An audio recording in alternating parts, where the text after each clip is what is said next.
Ya pemirsa, gizi buruk atau sering juga dikenal sebagai malnutrisi masih banyak terjadi di negara berkembang termasuk di negara kita sendiri, Indonesia. Gizi buruk dapat diakibatkan oleh kekurangan gizi seperti tidak mendapatkan cukup vitamin atau mineral tertentu. Dan hal ini memiliki potensi masalah kesehatan yang cukup parah serta harus diatasi secara serius. Serius sekali ya, nggak boleh main-mainnya. Tadi kita bicara tentang makanan yang digoreng. Ini termasuk salah satu contoh daripada makanan yang gizi buruk nggak sih? Iya, sebenarnya. Halim? Iya, sebenarnya bukannya kita anti ya terhadap makanan gorengan. Itu makanan yang enak, yang bisa kita nikmati, tapi memang perlu kita batasi frekuensi atau jumlah yang kita konsumsi. Kenapa dibilang termasuk gizi buruk? Karena proses menggoreng itu sendiri menggunakan minyak dan suhu yang sangat tinggi, suhu masak yang sangat tinggi. Iya, deep fried, dan itu kadang bisa sampai di atas 100 derajat dan untuk waktu yang lama. Ya, kalau untuk tumis pun sebenarnya sudah jauh lebih baik ya dengan membatasi jumlah minyak yang masuk. Jadi proses penggorengan itu sebenarnya merusak banyak sekali gizi-gizi seperti vitamin mineral yang disebutkan tadi. Sehingga apa yang kita konsumsi jadinya hanya kalorinya saja, energi dari makanan dan minyak yang terserap oleh makanan tersebut, tapi tidak ada vitamin dan gizi. Jadi mungkin kalau aku ambil contohnya kayak dada ayam misalnya, satu kepalan tangan yang biasanya sekitar 23 gram protein misalnya. Itu kalau di grill atau mungkin hanya sekedar dipanggang sebentar. Kalau digoreng, kalau bisa... begitu digoreng, selain kalorinya bertambah bisa 2-3 kali lipat, nutrisinya seperti protein tadi juga hilang. Iya, kerusakan protein sebenarnya di makanan ayam seperti ayam, ikan dan lain-lain, lauk pauk itu sebenarnya cukup terjaga selama dimasak misalnya dalam jarak 100 derajat. Tapi dengan penggorengan itu expose panasnya sudah terlalu tinggi sehingga ada istilah yang namanya proteinnya terjadi denaturalisasi. Jadi penurunan degradasi. Tapi nggak hilang sama sekali ya. Kalau yang tadi 23 gram terus jadi berapa tuh Mas? Mungkin masih 23 tapi kualitasnya yang jauh lebih rendah yang susah diabsorb oleh tubuh. Yang sulit saatnya juga kita mengurangi makanan yang digoreng-goreng ya Mbak Novi ya. Ibu di rumah juga ya. Mbak Dora, ini kan kita kalau melihat segmen pertama dan segmen kedua kita bicara tentang obesitas pada anak dengan kasus daripada Arya Permana. Tapi paradoks sekali nih Mas Halim, karena kalau kita melihat bahwa masih banyak sekali daerah-daerah di Indonesia, di pelosok-pelosok daerah ini anak-anak justru yang malnutrisi, gizi buruk, yang kekurangan yang gizi terjadi ya. Iya, dengan angka justru BMI berat badan yang rendah ya. Kesehatan itu yang masih sangat-sangat rendah gitu. Ini apa yang terjadi sih? Selain melihat obesitas, malnutrisi juga masih terjadi di tempat begitu banyak di Indonesia. Iya, saya rasa mungkin hanya keterbatasan informasi, pengetahuan tentang bagaimana supaya bisa hidup sehat. Untuk malnutrisi anak-anak menjadi concern kita semua ya, bahwa sebenarnya makanan yang paling murah itu adalah sayur-sayuran. Dengan uang sedikit saja sudah mendapatkan sayuran yang banyak. Dan gizi yang jauh lebih baik. Iya, dan gizi dan yang jauh lebih baik. Sumber protein di Indonesia juga banyak yang murah. Tempe, tahu, tempe dan tahu yang sebenarnya sangat terjangkau. Tidak harus makan daging-dagingan untuk mendapatkan manfaat seperti daging. Anak bagaimana bisa kekurangan gizi, bagaimana bisa sampai kegemukan, keduanya balik lagi ke peran orang tuanya. Sangat besar peran orang tua untuk memang belajar. Pertama adalah memiliki cinta yang besar untuk mengatakan tidak pada apa yang mereka inginkan saja. Jadi orang tua harus menahan nafsu juga nih sebenarnya. Betul, kadang anak kan tidak tahu apa yang baik untuk mereka, apa yang buruk untuk mereka. Yang mereka tahu adalah keakuan saya yang harus dipenuhi. Sehingga orang tua dengan berpikir, mungkin ya dipikir, saya dulu kecil tidak mendapatkan apa yang saya harapkan. Jadi pelampiasannya ke anaknya gitu ya. Nah, itu yang menjadi salah satu mungkin pemicunya. Keinginan atau kebutuhan ya? Iya. Dibutuhkan nggak? Atau hanya sekedar memenuhi keinginan dia sesaat? Iya, sebenarnya si orang tua lebih sayang dirinya sendiri dengan merasa, oh saya puas saya bisa memberikan itu kepada anak saya yang dulu orang tua saya tidak mampu berikan. Padahal mungkin yang dia berikan salah ya, mungkin bisa junk food, bisa soft drink, begitu ya, minuman-minuman tidak sehat. Nah, tadi kan Mas Arya sempat menyentil juga diperlukan peran orang tua. Kalau Mbak Novi, peran pemerintah seperti apa saat ini? Apakah masih sangat rendah?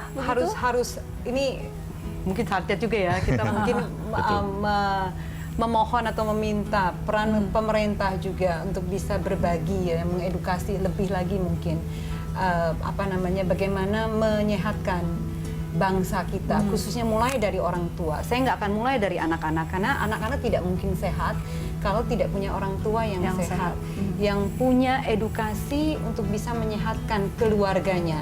Karena sekali lagi keluarga sebagai pendidik terutama dan pertama bagi anak-anak kita. Jadi orang tua yang dilakukan sehat oleh pemerintah sebaiknya ini untuk agar tidak terjadi tadi ada di daerah ini kekurangan gizi, kemudian di daerah lain ada yang obesitas. Iya, menjadi pemerintah juga tidak mudah tentunya. Tidak mudah dengan kita yang penuh dengan pulau yang beribu pulau seperti ini. Dan tentunya saya pikir manfaatkan sosial media, manfaatkan internet, manfaatkan teknologi yang kita punyai untuk bisa memberikan informasi sebanyak-banyaknya dengan memberikan contoh-contoh. Dari kurikulum mungkin bisa juga diterapkan. Dari rokok mungkin, pajak yang lebih tinggi, dari minuman yang bersoda, dari makanan-makanan, restoran yang cepat saji, mungkin kita sama-sama bergandengan tangan untuk bisa menyiapkan makanan dan minuman yang lebih sehat. Ya, jadi tidak menggembar-gemborkan makanan modern di perkotaan sebagai makanan yang sehat.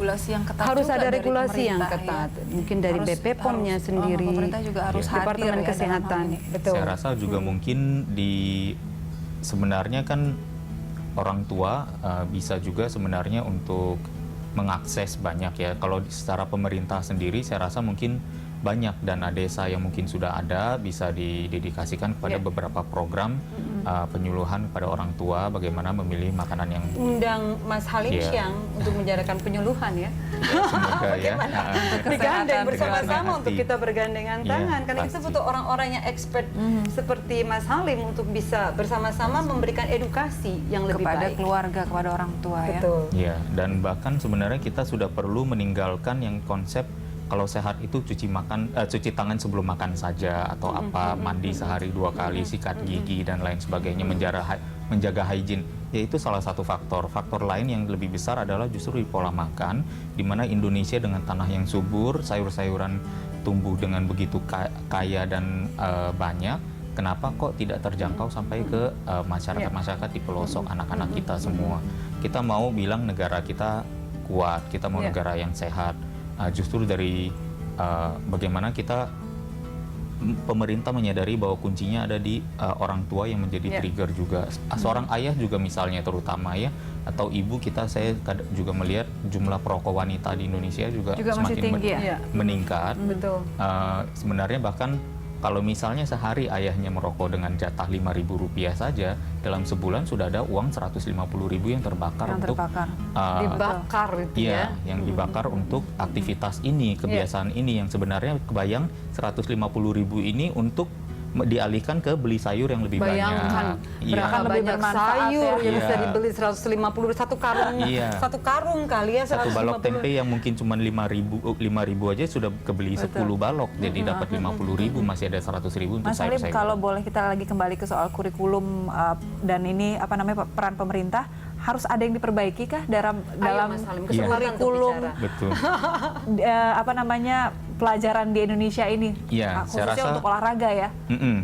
Khusus untuk olahraga atau pendidikan jasmani, kami melihat bahwa belum ada perubahan yang signifikan. Anak-anak masih dituntut untuk menghafal berapa tinggi net bulu tangkis, berapa luas lapangannya, panjang dan lebar, berapa jumlah pemain dan lain sebagainya. Atau bahkan pantulan bola basket yang pertama itu berapa sentimeter sih? Mas Halim masih ngalamin kayaknya zaman sekolah. Apel mati dia. Iya, ini ketebak umurnya jadinya.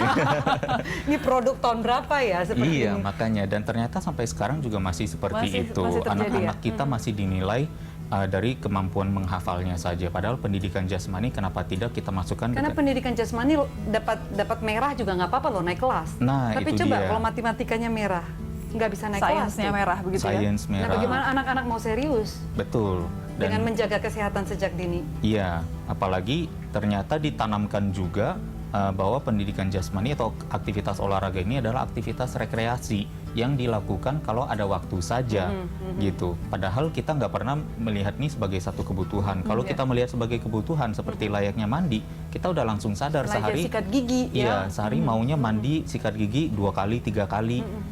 Kesadaran itu sudah ada, dilakukan dengan senang hati dan konsisten dan tidak ada kata disiplin mandi. Tapi itu sudah seolah-olah menjadi kewajiban. iya, tapi seolah-olah mengatur makan, mengatur berolahraga teratur, meluangkan waktu itu merupakan satu kedisiplinan yang seolah-olah dilakukan dengan susah hati. Nah, Mbak Dora sudah olahraga nggak setiap hari seperti mensikat gigi?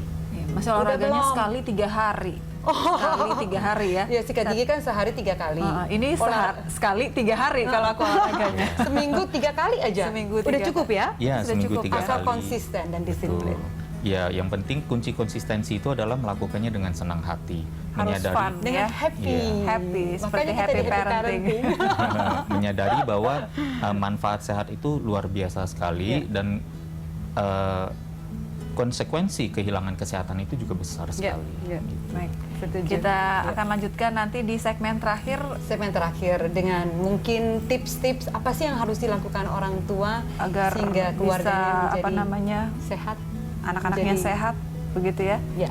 Baik pemirsa, ini keluarga harus menyadari betul betapa pentingnya stabilitas gizi ideal sesuai dengan yang dibutuhkan oleh tubuh kita.